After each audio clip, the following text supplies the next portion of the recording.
오늘 이 시간은 우리가 마태복음 서론으로 같이 마태복음 개론에 대해서 같이 한번 살펴보도록 하겠습니다. 지난주까지는 창세기를 마치고 이번 주부터는 마태복음에 대해서 살펴보도록 하겠습니다. 구약만 쭉 나가는 것보다는 이렇게 구약 한 권, 신약 한 권 돌아가면서 새벽은 그렇게 새벽 예배 진행하도록 하겠습니다. 오늘은 마태복음 첫 시간으로 전체적인 개론에 대해서 잠깐 살펴보도록 하겠습니다. 신약에는 4개의 복음서가 있는데 4개의 복음서가 거의 3분의 1이 넘는 분량을 예수님이 죽기 직전인 일주일 사이에 있었던 일을 기록하고 있습니다. 그래서 복음서는 예수님의 전기가 아닙니다. 예수님의 일대기를 그리고 있지 않습니다. 복음서는 일종의 뉴스라고 생각하면 좋을 것 같습니다. 그래서 복음서라는 장르가 신약 성경에만 있는 특별한 문학 장르입니다. 전기도 아니고 일반 그렇다고 시나 이런 산문이나 이런 작품도 아니고 특별한 그 장르인데, 그래서 오늘날로 치게 되면 약간 그 뉴스 비슷한 장르라 생각하면 될 것 같습니다. 그래서 예수 그리스도에 대한 소식을 사람들에게 전하기 위해서 한번 읽으면 알 수 있도록 그렇게 예수님에 관한, 예수님에 대한 그런 소식을 기록한 것이 복음서입니다. 사람들은 복음서가 바울 서신보다 훨씬 빨리 기록된 것으로 생각됩니다. 이게 성경 앞부분에 이렇게 복음서가 위치해 있기 때문에 그렇습니다. 그러나 복음서보다는 바울 서신이 훨씬 더 빨리 기록되었습니다. 예수 그리스도에 대한 소식은 처음에는 주로 예수님을 직접 보고 예수님께 직접 배운 사람들에 의해서 예수님의 소식이 전해졌습니다. 그런데 시간이 지나면서 그 사람들은 하나 둘 이제 순교하거나 나이가 들어 죽는 사람들이 생겼습니다. 교회는 점점점 이렇게 확장되어져 가고 이제 복음을 필요로 하는 것은 더 많아졌습니다. 그래서 복음을 증거할 사람들은 더 많아졌는데 그 사람들이 점점 줄어들게 됐죠.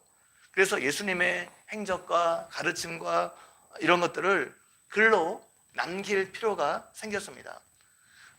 쉽게 말하면 뉴스를 들어야 할 사람들은 많아지는데 그것을 전할 사람들은 점점 줄어들었습니다. 그래서 이거를 해결하기 위해서 복음서가 기록된 것입니다.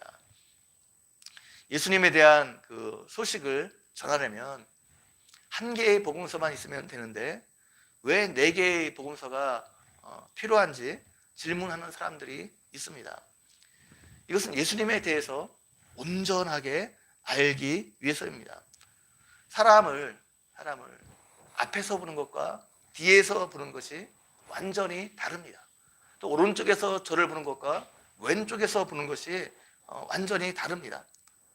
어느 위치에 보느냐에 따라서 제가 다르게 보일 수 있습니다. 그래서 저에 대해서 온전하게 알 수 있으려면 사방에서 저를 봐야지 그래서 저에 대해서 온전하게 알 수 있습니다. 예수님에 대해서도 마찬가지입니다. 예수님을 어떤 관점에서 보느냐에 따라서 예수님이 전혀 다르게 보일 수 있습니다. 그래서 예수님에 대해서 온전하게 알 수 있으려면 여러 관점에서 예수님을 보아야 됩니다. 그래서 4개의 복음서가 필요하게 된 것입니다. 그래서 4개의 복음서는 각각 조금 다른 관점에서 예수님을 보고 있습니다. 강조하는 점이 약간 다르다는 거죠. 그래서 마태복음은 왕으로 오신 예수님에 대해서 좀 더 강조합니다. 마가복음은 종으로 이 땅에 섬기러 오신 예수님에 대해서 좀 강조하고 있고, 누가복음은 예수님의 인성에 대해서 좀 강조하는 부분들이 있고, 요한복음은 예수님을 하나님의 아들로서 예수님의 신성에 대해서 강조하고 있습니다.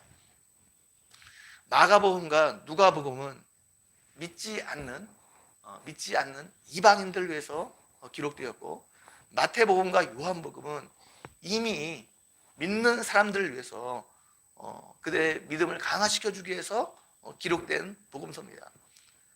그래서 전도 축제나 뭐 이런 거 복음을 증가할 때 많이 인용되는 본문은 누가복음입니다. 탕자 비유나 이른 양 비유 이런 모든 것들이 다 누가복음에 많이 나옵니다. 특별히 마태복음은 믿는 유대인들을 위해서 기록된 복음서입니다. 그래서 마태복음에는 구약의 인용이 다른 복음서보다 월등하게 많이 나옵니다. 직접 구약을 적용한 부분만 29곳, 간접적으로 구약을 인용한 부분까지 하면 121곳에서 구약 성경을 인용하고 있습니다. 마태복음은 예수님의 행함과 예수님의 가르침 이것이 반복해서 이렇게 나오는데 5번 반복되고 있습니다.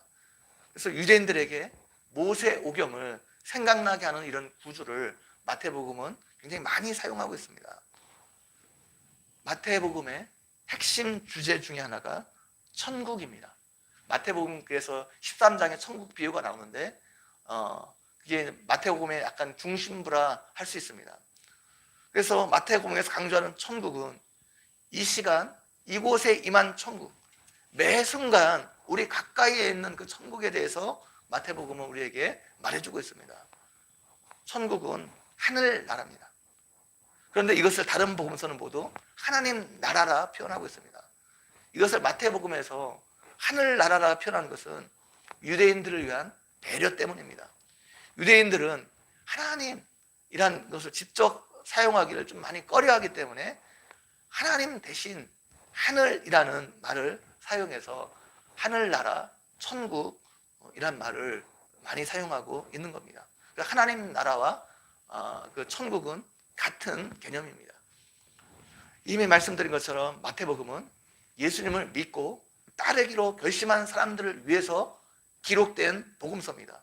예수님을 믿고 예수님을 본받아 따르려는 사람들, 이미 예수님을 믿은 사람들의 어떤 믿음을 강화시켜주기 위한 어떤 지침서라 말할 수 있습니다.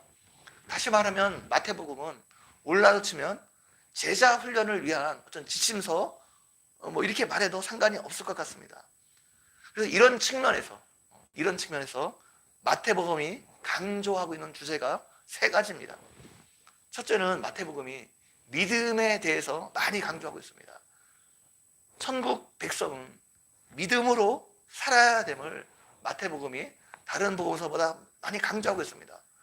믿음은 예수님을 믿고 구원 얻을 때만 필요한 것이 아니라 우리가 신앙생활을 하면서 신앙의 경주를 하면서 지속적으로 요구되어지는 그런 신앙의 항목이 믿음이라는 것입니다. 그래서 마태복음에는 예수님께서 나를 믿느냐, 내가 한 말을 믿느냐, 내가 이 일 할 줄을 믿느냐, 이런 말들이 마태복음에는 굉장히 많이 등장합니다. 두 번째는 의입니다. 의라는 주제가 굉장히 많이 강조됩니다. 마태복음이 말하는 의는 칭의가 아니라 우리가 그 믿음으로 의롭다 칭함을 받는 이런 이신칭의가 아니라 예수님을 믿고 난 후 하나님의 말씀에 순종할 때 맺어지는 그 열매로서의 의를 말하는 것이죠. 이 의를 마태복음이 말합니다. 그래서 믿음과 행위의 조합이 필요한 의입니다. 먼저 예수님을 믿는 것이 필요하고 예수님을 믿고 영접한 사람은 반드시 그 신분에 걸맞는 삶을 살아가는 것이 필요합니다. 너희 의가 서기관과 바리새인보다 더 낫지 못하면 결코 천국에 들어가지 못하리라 예수님이 말씀하셨습니다. 여러분, 이 말을 잘못 들으면 구원을 행위로 얻는 것처럼 들릴 수 있습니다. 이런 부분이 마태복음에는 굉장히 많이 나옵니다.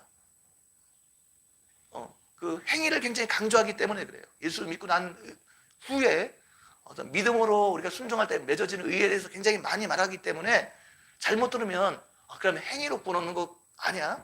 어떤 이런 그 뉘앙스처럼 들리는 구절들이 마태복음에는 많이 있는데 그것이 아니라 마태복음이 강조하는 게 예수님을 믿고 난 이후, 구원받은 이후에 반드시 우리가 신분에 걸맞는 삶을 살아갈 필요가 있는데 그것을 마태복음이 강조하고 있기 때문입니다. 그래서 예수님을 믿지 않는 사람, 처음 믿는 사람이 마태복음을 읽으면 약간 위험할 수 있습니다. 왜냐하면 그리스도인이 되려면 선한 행위가 있어야 되는 걸로 착각할 수 있기 때문에 그렇습니다. 우리가 구원 얻는 것, 이건 예수님을 믿고 믿음으로 구원을 얻는데, 근데 마태복음을 먼저 읽으면 어떻게 해요? 구원 얻는 게 행위로 구원 얻는 거 아니야? 이렇게 착각할 수 있는 부분들이 좀 있기 때문에 그렇습니다. 그래서 마태복음이 마치 우리가 선한 사람이 되라 이렇게 말하는 것처럼 오해할 수 있는 부분들이 마태복음에는 있습니다. 세 번째, 마태복음은 심판에 대해서 다른 복음서보다 강조하고 있습니다. 마태복음의 모든 경고는 예수님을 믿고 구원받은 사람들을 향해서 쓰여진 것입니다. 그래서 바리새인들을 위한 경고가 두 번 나오는데, 두 번 나옵니다. 이 두 번 빼고는 나머지는 모두 예수님을 믿고 난 사람들을 위해서 경고하고 있는 부분입니다. 몸은 죽여도 영혼을 능히 죽이지 못하는 자들을 두려워하지 말고 오직 몸과 영혼을 능히 지옥에 멸하실 수 있는 자를 두려워하라 말하고 있습니다. 이처럼 예수님을 믿고 난 그 믿음의 사람들을 향해서 그 경고하고 있는 부분들이 마태복음에는 굉장히 많이 나오고 있습니다. 이 말은 믿지 않는 사람들이나 바리새인들을 위한 그런 경고가 아니라 마태복음에는 믿는 제자들을 향한 경고의 말씀들이 많이 나와 있습니다. 이처럼 마태복음의 모든 교훈은 예수님을 믿고 따르는 사람들을 향해 하신 그런 부분들이 굉장히 많습니다. 그렇다고 해서 예수님을 믿지 않는 사람 마태복음을 읽지 말라 이런 것이 아니고 좀 더 그런 것에 강조점이 있다는 거예요. 예수님을 믿고 따르려고 하는 사람들을 향해서 쓴 부분들이 굉장히 많이 있다는 거예요. 그래서 예수님을 믿고 따르는 사람들에게 예수님처럼 흔들리지 말고 굳건한 믿음으로 살 것들에 대한 강조들이 마태복음에는 좀 더 많이 있습니다. 그래서 행위에 대한 강조가 마태복음에는 많이 되어지고 있습니다. 아무쪼록 오늘 예배에 참석한 여러분 모두는 마태복음에 대해서 우리가 묵상하고 살펴보면서 예수님을 따르는 제자로서 여러분의 신앙이 더욱더 견고하게 세워지는 은혜가 있기를 주님의 이름으로 간절히 축원드립니다. 다시 한번 기도드리겠습니다. 하나님 아버지, 오늘도 말씀을 통해 우리에게 은혜 베풀어 주신 것 너무나 감사합니다. 이제 우리가 마태복음에 대해서 살펴보려고 하는데 마태복음을 살펴보면서 우리가 예수를 믿고 따르는 제자들로서 어떻게 이 땅을 살아가야 될지에 대해서 다시 한번 우리가 생각해보고 우리의 믿음이 견고하게 세워지는 그런 기회가 될 수 있도록 함께해 주시기를 원합니다. 오늘 하루도 주님께서 우리의 삶을 붙잡아 주셔서 정말 하나님이 기뻐하시는 대로 우리의 순간순간을 살아드릴 수 있는 우리 모두가 되어줄 수 있도록 함께해 주시기를 원합니다. 감사합니다. 예수님의 이름으로 기도 올려옵나이다. 아멘.